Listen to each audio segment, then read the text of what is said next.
Hey there everybody, Pika here, and today we're gonna actually be talking about something that I end up getting myself into for the past few weeks. So this is actually gonna be a little bit different. I am gonna be utilizing footage from either a New Game Plus or from video clips that I have on the PlayStation 4, just to make it a little bit easier for myself specifically.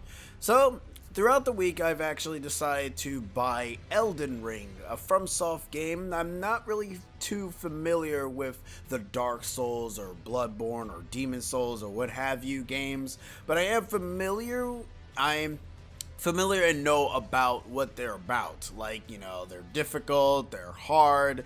Hell, there's literally a box art with the first Dark Souls that literally said that you're gonna die, and it's like, wow, alright, that's kind of very, in your face. It's like blatantly telling you, hey, this is what's gonna happen to you, so we hope you have fun.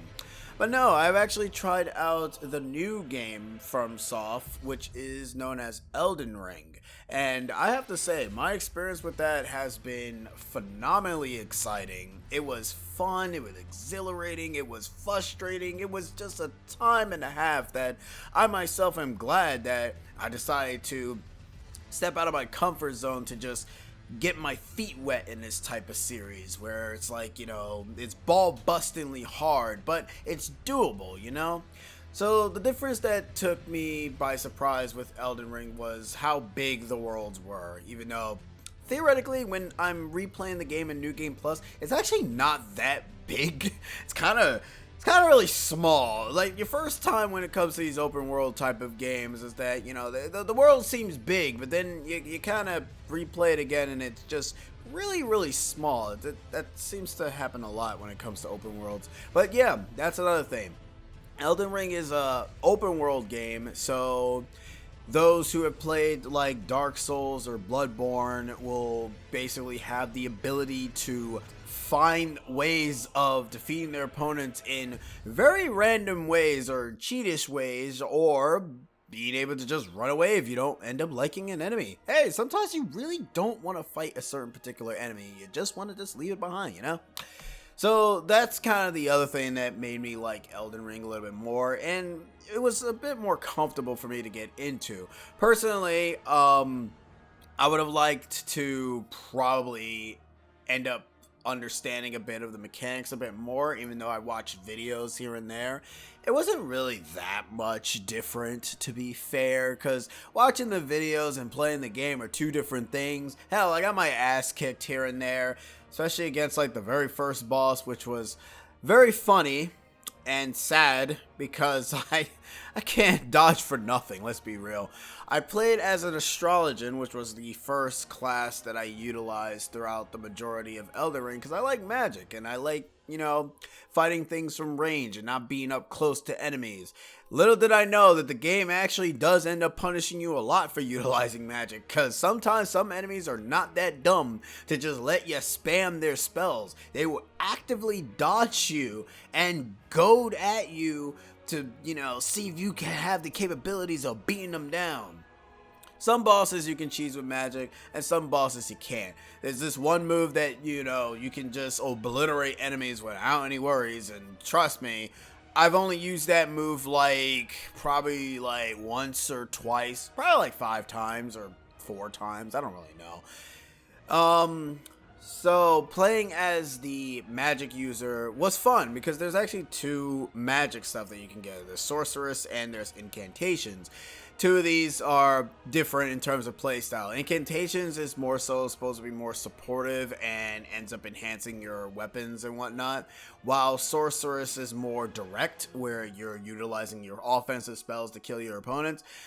You can use both if you want. It's just that the only problem that you have to remember is that since I don't think you can be able to put all the spells into different slots, because the way how you utilize combat in Elden Ring is that you have your 4 D-pad buttons locations, and the only way for those to activate, you have to either press the D-pad in those general directions. Luckily enough, you don't have to press the D-pad to attack. You use the R1, R2, L1, and L2 to go ahead and attack from your left and your right. It was weird at first because I was like, it's kind of odd to utilize an R1 button to be able to attack. But then I've also played like Tales of Arise, which also does the same thing. So I guess I was a little bit more familiar with that. So it made it a little bit easier for me to be able to just gauge into the combat. The combat is also a bit slow, in my opinion. So it was weird to get into. I was like, oh man, this is kind of slow. But then I'm also remember that I played like Dragon's Dogma, which is kind of not really a Dark Souls Capcom variation of the game. Like, it tries to be Dark Souls. Hell, to be perfectly honest, in the Dark Arisen area, that tried to be full on Dark Soul-ish area, and it's like, you guys are, you're trying, but you're not quite there yet. You need to take a little bit back first. You know, you can't. You're too much with yourselves. You're just too much. Anyways, after learning the sorceress and incantation stuff, I end up looking up things of how to grind for runes. Because I will end up admitting, the game kicked my ass a lot, alright? So I want to know how you get super powerful. How do you get these runes to make you super good? And then there was like one segment where you can get to an early area, an early late game area, except you needed to use the online. So I never used the online at all. Like, I've only used it just once, so that way I can get to the early area, and then that's it. Look, I'm not a fan of being invaded by random schmups who ends up kicking my ass when I'm doing a dungeon, alright? I don't like it. It's stupid. I mean, it would be interesting to look at the messages that people end up leaving out, and also probably be warned by the random-ass jump scares that the game tends to do. Also, bears are frightening in this game. I don't know what the hell is their problem, but man, I don't like them. They are very territorial, and they are just terrible monsters to fight in the game. The soundtrack to Elden Ring, the bosses is the only ones that I remember personally. I'm gonna be honest with you. I don't know the hub world. I don't know the world map theme. I don't know the dungeons if they even have a theme. Most of the time the game is just quiet up until you fight a boss. The bosses have memorable music, especially if you're fighting the Godskin duo. Those guys have very memorable music. Every single song for the bosses just feels like it's a final battle. Except for the first Godfrey. That one's not really much of a final battle. Oh, I mean, if this wasn't obvious enough, I'm going to be talking about bits and pieces of the story here and there. At first, I did do a video of this before. I didn't like it. It felt bad, and it just... I didn't like it at all. It just, it's disgusting. So this is actually going to be a little bit longer because the other one was short, and this one's going to be kind of a little bit more in detail as to what I liked about Elden Ring and what I dislike about Elden Ring, you know? Because after finally beating the game, I have a better appreciation of this type of game, and I want to see if they'll make a second game or, you know, they'll add DLC or something, because I'm looking forward to that, to be honest. Even if the bosses are going to be probably, like, super annoying. So, like, going through the game, the story didn't captivate me that much. All I know is that we are Tarnish, who decided to have a will of their own, and we want to go ahead and claim the Elden Ring to become the Elden Lord. And that's really about it. Like, they do explain that the Elden Ring was shattered by the Queen, and, you know, she disappeared and whatever, so nobody really knows where she is. But then, you know, the ring was scattered between, like, 6 or 4 different people, and you have to recollect them all to reform the ring, and then you become the Elden Lord. So there's that. Realistically, though, I didn't really pay much of the story, because sometimes the NPCs, like, they're interesting here and there, but sometimes some of them are kind of like hit and miss for me. I did like Renee, I forgot, the witch with the 4 arms. I like her, and she's pretty cool. And no, it's not because she has 4 arms, or it's more so because she's a mage, and I like that her story specifically ties into the story of the game, of the main story. So there's multiple endings to the game. I decided to get the Renee. I don't really know how to pronounce her name. I've decided to get the moon ending, and I like that ending specifically because it ends up not only successfully completing her side quest as a whole, but also ends up granting you an NPC character that kind of feels like that she's part of the game's story. And I don't really like any of the other endings because all the other endings is, well, okay, I like two endings. One I didn't get because you kind of had to go through a dungeon to be able to get that ending, and the Renal ending, the Renee ending. I like those two endings. All the other endings is basically just you just sitting on the throne, which I mean makes sense because that's basically how it's supposed to end. But I don't find those interesting. Like nothing else happened. So as you're progressing through the game and you have the capabilities of summoning Torrent, which is obviously your horse, and it's a very interesting horse. It's a fascinating horse. Love the horse, but goddamn, it sucks in terms of it having a double jump and you're just unable to parkour properly, and then you just fall and you just insta die. And I don't, fall damage in this game makes no sense to me at all. It makes zero sense to me, and I hate it because sometimes a fall that should kill you doesn't kill you, and then sometimes a fall that does kill you is not supposed to kill you, and it's like, what? Okay, that doesn't really make any sense. I also didn't think that even make any sense as to what I said, but that's fine. So the combat for me when it came to Elden Ring was that I had to get familiar on how enemies moved in the game. Some enemies move fast. Some enemies move slow. Some enemies want to troll you and delay their damn attacks and then slap you in the face for like multiple times. And some enemies just outright insta-kill you with whatever random special move they decide to do. It's crazy how much the learning process of that can actually take. Because me being a happy-go-lucky, dodging like a madman, had to, learn how to dodge these kind of slow type attacks. And mind you, sometimes these slow type attacks don't read very quickly. I can't read certain bosses. Maybe, playing it multiple times, I'm starting to slowly read their movements, but that's not really a guarantee that I'm going to end up being able to do a hitless run of this game. That is never happening, because I cannot do it, because I end up getting hit by the most stupidest things half of the time in this game. So, there's that. I did get lost, but that's kind of part of the course. And the funny thing is, I didn't look up the rune farming thing until I was like, I want to say 30 hours in, because I was fine with everything else and fine in figuring out things and exploring the massive world of the lands between. And I found a lot of interesting things when going through this. It made me remember as to why I think certain games nowadays are moving towards open worlds. And the thing is, though, I don't mind games doing this, just don't do it too much because you can also screw it up, very much so. Elden Ring, I feel, is fine. There are some gripes with it when it is open world because this is before they patched it in and whatever. NPCs never got tagged on the map.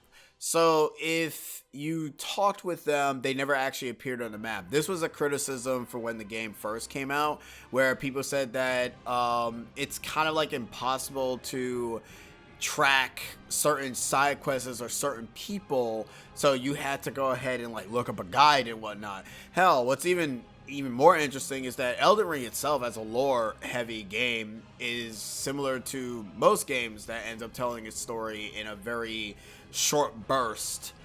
You kind of have to look at the Wikipedia if you want to learn more and more about certain things here and there. Like, you want to learn about Millennia, you want to learn about Star Scourge, the world itself, the placements of certain areas, the volcanic manor. like, you kind of have to, like, you can read deep into it by figuring it out yourself, or by finding certain bits and pieces into the game that can kind of give you a sort of detail as to what these areas are about. But 90% of the time, you're probably not going to really get that, or, you know, you might not even care at all. There are people that just don't care and just wants to fight the bosses, because that's what Elden Ring is that it's bosses. Like, you fight bosses, you explore, you fight bosses, and you explore some more, and you fight more bosses. That's basically the main staple of the game. At least I like to assume. Is that really the main staple of the Dark Souls series? Is that you people just don't really find it really hard? You just love the bosses? Because, I mean, the bosses, I would say, are probably the most interesting in the game. Like, you got Renala, the moon woman. You got friggin' Morgott, the Omen. You got Margit. You got the Star Scourge, Radon.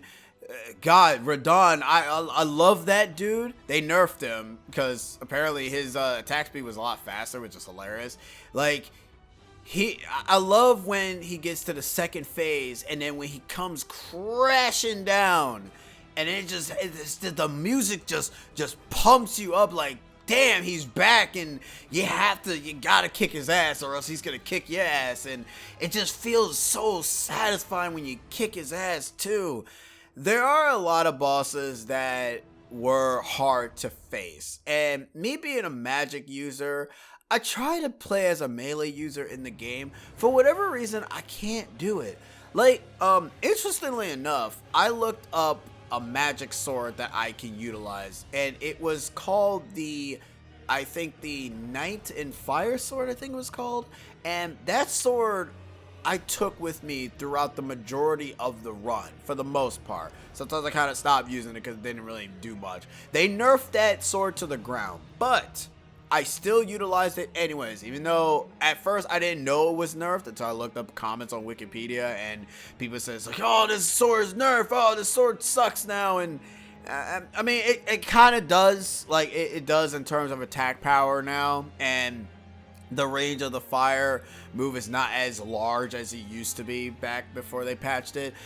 And it's kind of weird because I don't really understand why they decided to patch the weapon. Like, I understand it from the PvP segment, because there is a PvP in Elden Ring. I don't really do it because I don't really care.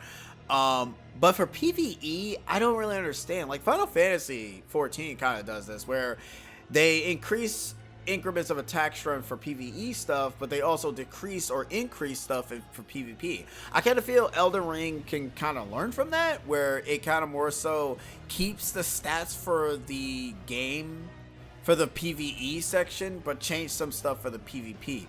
Maybe it's impossible to do that because the PvP is kind of integrated within the PvE stuff, and it's not like you're in a separate zone when you're doing these PvP things, so that probably is the reason why they're unable to really do that. And I personally don't know if they're nerfing the weapons for the sake of PvP, or they're nerfing it for PvE. Basically, it's like the company saying, stop trying to kill my bosses so damn quickly. Even though you've created like a boss that's super goddamn annoying. Malenia sucks. I hate her area. I hate getting to her place. Mind you, it's super fast to complete, but it's just overall trying to just get through the area is like super goddamn annoying. And I will end up admitting, the legacy dungeons are fun. You know, as you know, Malenia's place aside, it's a pretty place. Like, it's a really interesting place. The enemies are obnoxious as balls, though. But for legacy dungeons, which are essentially the main, I want to say like the main type of dungeons in the game, and you can always tell you're in a legacy dungeon if the dungeon is going on for too long. And I like those dungeons because it kind of gives you like a little bit of a Zelda vibe, where you're going through these type of big giant areas. In all honesty, I hope Breath of the Wild 2 being delayed, they take that, like they take what Elden Ring does with the dungeons, with the legacy dungeons, and implement it into Breath of the Wild 2, because I want dungeons back. And seeing as how dungeons are in Elden Ring wants me to be excited for dungeons to return, hopefully in Breath of the Wild 2. Because would you imagine, like, because if you play the game, like the Volcanic Manor place, and I'm talking about like actually is I don't think the Volcanic Manor. No, I think the Volcanic Manor is a legacy dungeon. I guess like Stormvale Castle or Lindell's Castle, like those, like it's such a beautiful area, so big with many monsters, puzzles, kinda, not really. There's not really a whole bunch of puzzles in the game. From what I searched for, I don't really think there's a lot of things. It's kind of weird. So what else? What do I think about the difficulty? Should there be an easy mode? Obviously that answer is no for me. After playing through the game, I can say that this game doesn't really need an easy mode, or this series doesn't really need an easy mode. Do I feel that if people who wishes to play this type of game to get into it, here's the thing. If you know what Elden Ring is, or what it's about, then you know what you're getting yourself into. I personally think that you kind of can't really get frustrated at something of a game that is designed to be, I guess, difficult in a way. Elden Ring makes it a little bit easier for people to get into it, especially like new or veteran players. Me specifically, I just end up stressing enough because I was new to it, and I was easy. It was easy for me to get into it, mainly because, so if you actually go to Stormvale Castle and go fight Margit, he doesn't do a lot of damage to you. His attack speed is relatively slow, and he has a lot, well, I shouldn't say he has a lot of wind up. Most of his attacks do come fast, but he doesn't, I was gonna say that he doesn't combo you a lot, but he also does that too. Alright, he doesn't maul you to death. Like, he doesn't, like, do a lot of damage to you too much. He does, like, a lot of multiple hits that can basically kill you. But, like, he has one swing where he swings once and then he swings again. In his second phase, he has a hammer where he'll jump up and then he'll slam down. And thanks to the new jump ability, which I didn't know that the other games didn't even have a jump at all. That's kind of weird and crazy to think about.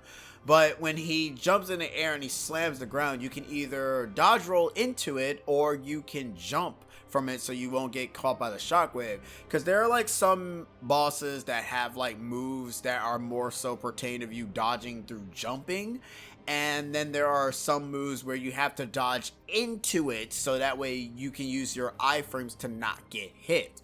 Now, the iframes are usually based around your load. If you're medium, your iframes is fine. If you're low, your iframes is a little bit, I think it's a little bit tighter, and you can kind of dodge roll a little bit further. If you're heavy, good luck trying to judge how that's going to be, because I actually have no idea how you're supposed to even do that. And if you're maximum, well, you can't do anything. I never actually got into the maximum stat. Didn't even know there was one. That's kind of nuts, to be honest. But yeah, the Margit is pretty tamed. And there's also a few other bosses that you can fight that are pretty tamed as well in terms of first boss or first time meeting them sort of deal. Obviously the game does get harder. Hell, even Godric, the gold dude, he's also pretty easy as a boss because he doesn't really do a whole lot, especially when he's in his second phase. He's kind of relatively easier in his second phase than in his first phase. His first phase is a little bit tough, but not too tough. After a while, though, you will start to realize that the bosses start to get a little bit faster and also start to hit harder. Have fun with that, because they kind of do that a lot, where you think that you're getting stronger, but no, the bosses kind of beat you down and kind of prove a point. I'm not sure if that's a mechanic. Like, is that to prevent you from being too overpowered? But I don't know. Because when I fought Margit, I grinded a bit more, and once I got in, like, I guess a good armor piece, I took less physical damage, because that's basically what he was doing. He does have I think he does have magic damage when he summons his weapons out, but I'm not entirely sure.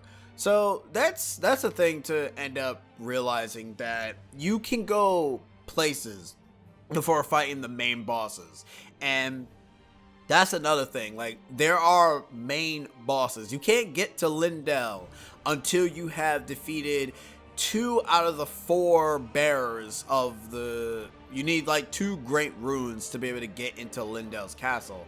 So, the 4 bosses that you could face is Godric, Renala, or Renee, Renal, the moon, the moon boss, Star Scourge Radon, and Rykard. Rykard is in a very interesting area to get to, because to get to him early, you had to do some very dumb nonsense, some obscure crap. And the other 3 are very simple to get to. Radon is in Caelid, which is a very wonderful place, I have to say. Scarlet Rot sucks, is what I'm going to go ahead and say right now. It's like one of the worst status effects that you can ever have to be induced. So once you've done that, you can end up getting to Lindell's castle. You do have to get through Tree Sentinel, which is fun. You know, something that's called a Tree Sentinel. Sure, it does move a lot. Not like a tree.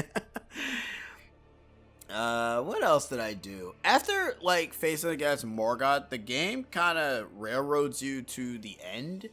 Because it's kind of weird. Like, I thought Elden Ring was a long game, but relatively it's not. You can beat it in under like 3 hours if you're just going after the main stuff.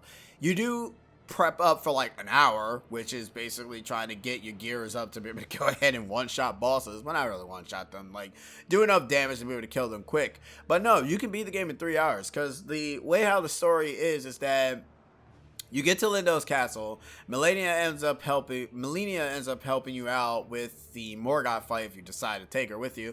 And once you've done that, she gives you an item that allows you to head to the mountains. Once you go to the mountains, you end up fighting the fire giant. You lit the chalice, and it ends up blazing the Elder Tree, the Idra Tree.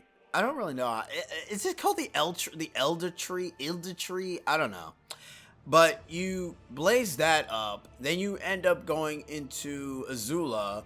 You end up fighting against the Godskin duo, which is supposed to be the hardest fight. But it's not that hard, I want to say.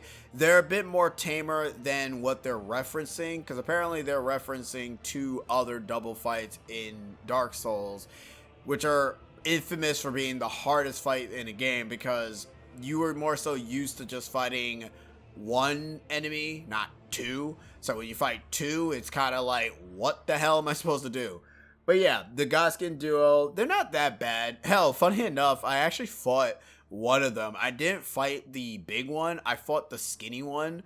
So when I saw, I mean, mind you, I did fight the fat one when it was a spectral thing, a summoning thing, which was a fight with the snail, Crystal Snail. I didn't even understand how that dude fight or how he was. All I know is that he was annoying. Then again, I think I did fight a random enemy. Sometimes the enemies can be bosses too, and that's usually confusing to me as a whole, if I'm being honest. So after you fight the Godskin duo, you end up fighting Marika. I forgot his name. But you fight him. He's animated as hell, I gotta say. Hard as balls. But I decided to cheese him by finding a summon that ends up being super OP. And no, it's not the Mimic tier. It's actually one of the Black Assassin's characters. And she's great. She kills things up to a certain point. As long as the boss doesn't have a second phase. And she's probably like half dead. After you fought him, you end up back in Lindell, except it's all burnt and broken down. And then you fight. Now, this is kind of interesting. Like, you fight Gadwin. I think his name is Gadwin or whatever. The All-Knowing. Now, this is funny.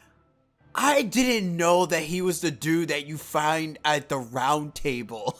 I was like, who the hell is this guy? Because I was like, wait, who are you again? And then I found out that he's like, when I was watching a speed run and somebody said that they saw like the bunch of the messages and they was like saying traitor, traitor, and traitor. I'm like, huh? And See, that's probably the drawback of me not playing it online, because I didn't even know that was the dude in the round table. I thought that was just some random dude just chilling. It's like, no, that's the dude from the round table that you speak to about the other shard bearers. I'm like, oh. He's stupid anyways. You told me to screw off until I defeated one of the the shard bearers, and you're like, all right, we're friends now. It's like, oh, you're a dick. Oh, that's a damn shame. That's how much the story flew over my damn head, or that's how much some of the NPCs flew over my head. So after you face Traitor All-Knowing, you end up fighting the true Godfried, and oh boy, this was a fight that I had two choices: either get good or to cheese. I decided to do the sort of cheese route. It wasn't easy, because the thing is that Godfried kind of doesn't pull any punches. First off, he has two phases where he's Hallelujah. I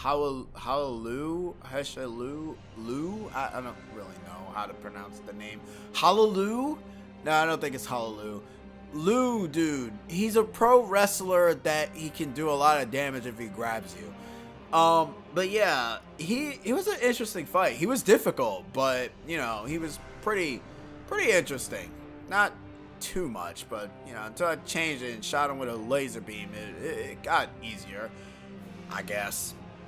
And after that, we fought Radagon, and I have to say, I never listened to any of the boss musics in Elden Ring until after I finished the game, but hearing the fact that it played the title screen, and I knew it was the title screen when I heard it, I was like, oh my god, this is great. I just wish that it kind of looped better, because it ends like the title screen too, so it's kind of short. And I mean, that's kind of my issue with the soundtrack, is that it plays the first half and it just switches over to the phase 2 with the final boss, which is the Elden Beast. Elden Beast was very easy to beat, mainly because, you know, shooting it with a laser and using magic, it's pathetically easy. I mean, mind you, Elden Beast is kind of overall pretty simple to face for the most part, but I have to fight it as a melee user at some point just to see the difference of how difficult it actually is. But until then, once I managed to defeat the Elden Beast, I finished the game, posted my thing on the internet. Nobody said anything otherwise, which I'm super glad for. I was wondering if someone was going to say, you cheated the boss by shooting it with a laser beam. You didn't fight it legit. And I'm just like, what the hell does that even mean, bro? Like, what does that mean? That means nothing. Anyways, after fighting the Elden Beast and getting the sword that ends up helping you grind for ruins like nothing else, I end up having an addiction and keep playing this game and keep resetting and trying to find different ways of playing the game. Try to do an incantation run. Tired of it. Try to do a sorcerer's run. Got annoyed. Got tired to do everything else run. I'm trying to find a unique run. It's not happening, guys. But yeah, and that was pretty much Elden Ring in a nutshell for me, was that I went through all over the place, fighting bosses, finding different things, different items, different cheese strats to make game easy, and among other things. Like, it was a fun time. It was great to just have the freedom to just go all over the place and just find whatever. Do I feel that once you end up playing it a second time, does it lose that kind of fluster? Yes. Like, it does kind of give you like surprises here and there. But the fact that I managed to spend like a good 90 hours into the game, even though there's probably like some people that spend like other things. I mean, to be fair, most of those hours is just me grinding or just exploring things or dying a lot. But yeah, like it's pretty interesting how this game captivated me so much when I never touched Dark Souls 1, 2, 3 or Bloodborne at all. Now, would I ever go back to those?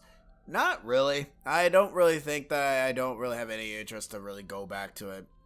And I will still stand by that if this game is not for everybody, nor is any game in anything for everybody. There might be people that don't like easy games. There might be people that don't like hard games. There might be people that don't like platformers or adventure or action RPGs, whatever. It doesn't matter. It's like, if you want to get into it, I recommend just getting it on sale and then just give it a try. If you don't like it, you don't like it. Just know that, you know, you're gonna die a lot, but don't let the death stop you from trying to figure out a boss's pattern. Try to learn from it and then gain new heights as you end up learning different ways of defeating a boss.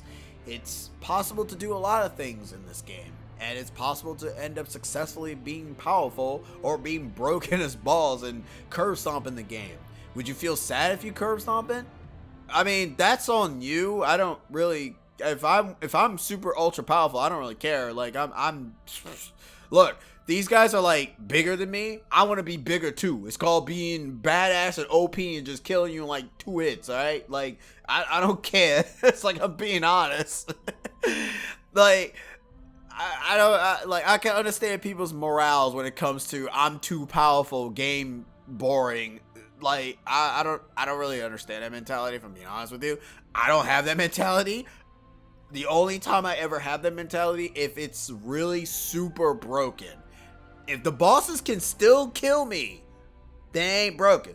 It just means I suck and I need to figure out some other way to break you. That's all it means. Seriously, the amount of times that this game gets patched just to fix certain things is kind of hilarious to me. But yeah, wow. The first time I recorded this was like 19 minutes. So this is like 36 minutes. Wow, I'm exceeding so much today. This is kind of a new thing. I like to call it, I don't really know what to call it. PikaTalks, probably. I don't know. PikaTalks. I don't really know what any of these titles are. I'm kind of deviating from different things to talk about. Like, this is basically Pika's first thoughts, I guess, is what I'm going to call it. As I spit all over the place. Ugh. Yeah, it's like Pika's first thoughts, or Pika tries. Yeah, you know what? Pika tries. That's what it's going to be called now. At the end of the video, people are going to be like, why is it called that? It's like, look, I don't know. Alright, okay, so, well, I think that Elden Ring will be Game of the Year. Well. And test your mettle against my lance. Minetta, help with fighting! I've never used this kind of blade before. But all the techniques I can use with it are flashing before my eyes. Bring it home! Finish! The only thing that can change all this is the will of Ouroboros. You kids, and you alone. Not that I have all that much time to spare, but soon.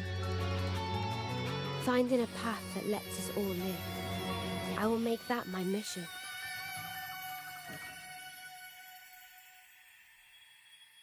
Y'all already know that July is coming around the corner, right? Elden Ring got some competition. So, yeah. Next time in... I don't know what other video I would do. What other new game is coming out? Not entirely sure.